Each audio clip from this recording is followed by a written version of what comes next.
धौलपुर गांव में एक चालाक चोर रहता था। वह इतनी सफाई से चोरी करता था कि किसी की पकड़ में नहीं आता था। लोगों का मानना था कि वह किसी की आंख से काजल चोरी कर लेगा तो भी किसी को भनक नहीं लगेगी। गांव में चोरी करते करते अब उसे बोरियत होने लगी थी।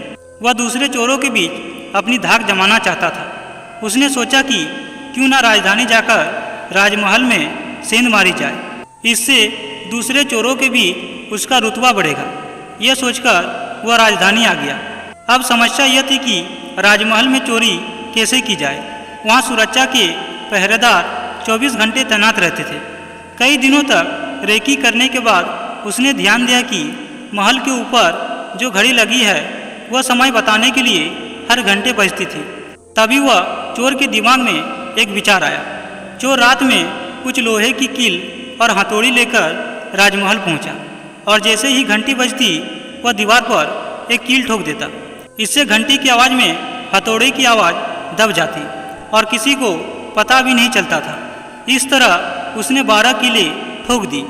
उन कीलों के सहारे वह महल में दाखिल हो गया और हीरे जवाहरात चोरी करके रफू चक्कर हो गया। अगले दिन जब राजा को चोरी का पता चला तो उसे यह जानकर बड़ी हैरानी हुई कि इतनी सुरक्षा के बावजूद भी कैसे कोई राजमहल में चोरी करने में कामयाब हो सकता है।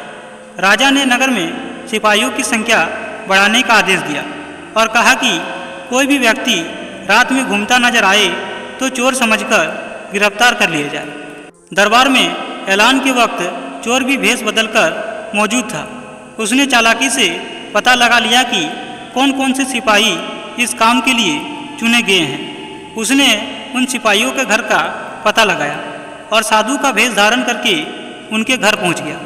वहां उसने पाया कि सभी सिपाहियों की पत्नियां चाहती थी कि उनका ही पति चोर को पकड़े।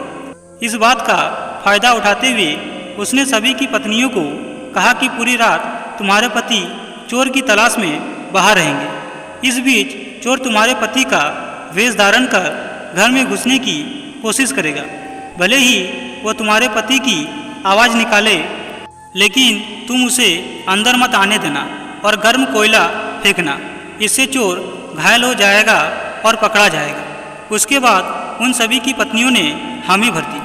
वहीं सिपाही पूरी रात गश्त कर रहे और चोर की तलाश करते रहे। सुबह के 4 बज गए थे। सभी सिपाही चोर को ढूंढते ढूंढते थक गए। तभी सारी सिपाहियों ने सोचा कि अब घर चलकर थोड़ा आराम कर लेते हैं। जब ये घर पहुँचे और दरवाज़ा खटखटाया तो पत्नियों को शक हुआ कि उन्होंने सोचा कि साधु की बात सच हो गई। जरूर ये चोर है जो भेष बदल कर आया है। वे जलता हुआ कोयला अपने पतियों पर फेंकने लगी। इससे सारे सिपाही घायल हो गए। उन्हें अस्पताल में भर्ती कराना पड़ा। दूसरे दिन राजा को जब सारी बात पता चली तो वह चिंतित हो गया। उसने फौरन कोतवाल को आदेश दिया कि जितनी जल्दी हो सके उस चोर को पकड़कर हाजिर किया जाए। कोतवाल ने शहर में पहरा देना शुरू कर दिया। इस दौरान कोतवाल को एक युवक आता दिखा। कोतवाल ने उस लड़के से पूछा, कौन हो तुम? युवक ने कहा, मैं चोर हूँ। कोतवाल को यकीन नहीं हुआ। भला इस तरह कोई खुद को चोर कैसे बता सकता है? उसे लगा युवक मजाक कर रहा है। कोतवाल ने आगे कहा, अगर तुम चोर हो तो चलो, तुम्हें जेल में बंद करने का आदेश मिला है। वह युवक चोर तैयार हो गया। कोतवाल उसे लेकर एक कमरे में गया, जिसे देखकर चोर ने बोला कि कोतवाल साहब, इस जेल को तो कोई भी खोल सकता है। कोतवाल बोला, इसे खोला नहीं जा सकता। चोर बोला, आप अंदर जाइए, मैं बताता हूँ इसे कैसे खोल सकते हैं। कोतवाल मान गया और जैसे ही अंदर गया, चोर ने दरवाज़ा बंद करके लॉक कर दिया और हंसते हुए बोला, मैंने पहले ही बोला था मैं चोर हूँ। आप माने नहीं।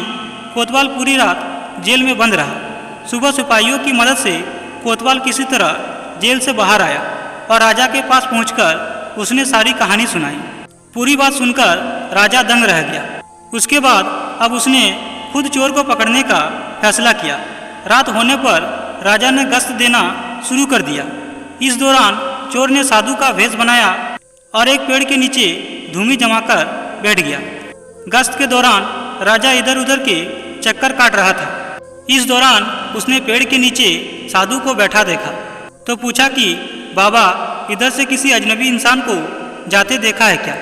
साधु के भेष में बैठा चोर बोला कि मैं ध्यान में था इसलिए देख नहीं पाया। इस दौरान राजा को एक विचार आया। उसने तय किया कि वह साधु की पोशाक पहनकर पेड़ के नीचे बैठकर नजर रखेगा और साधु चोर को अपने कपड़े पहना देगा ताकि वह नगर के चक्कर लगा सके। पहले तो चोर इस बात पर राजी नहीं हुआ, लेकिन काफ़ी चर्चा के बाद वह राजा के कपड़े पहनने के लिए राजी हो गया। राजा साधु के भेष में पेड़ के नीचे बैठ गया। इस दौरान चोर ने राजा के कपड़े पहने घोड़ा पर बैठा और महल जाकर आराम से सो गया।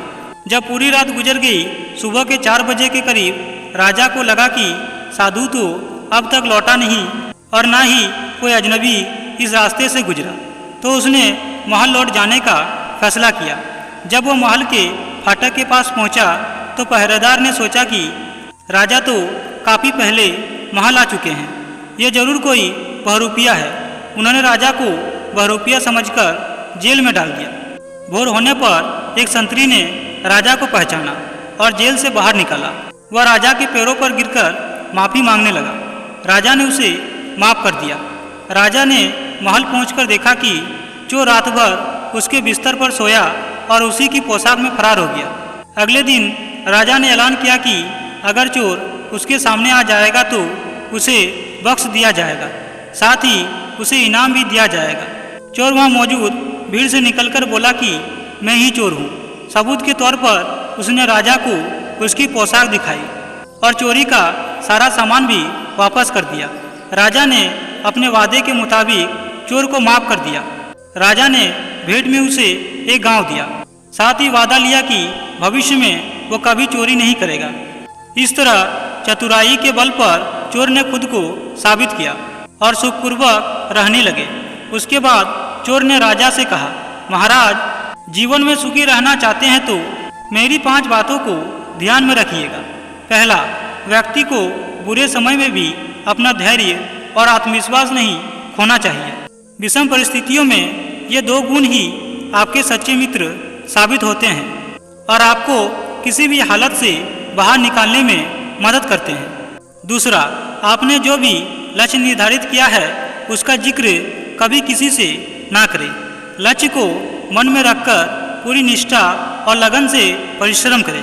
आपकी कामयाबी खुद लोगों को आपके लक्ष्य की जानकारी दे देगी, लेकिन अगर आपने इसे किसी को बता दिया तो हो सकता है कि वह आपके काम में विघ्न पैदा कर दे या आपकी असफलता पर आपका उपहास उड़ाए।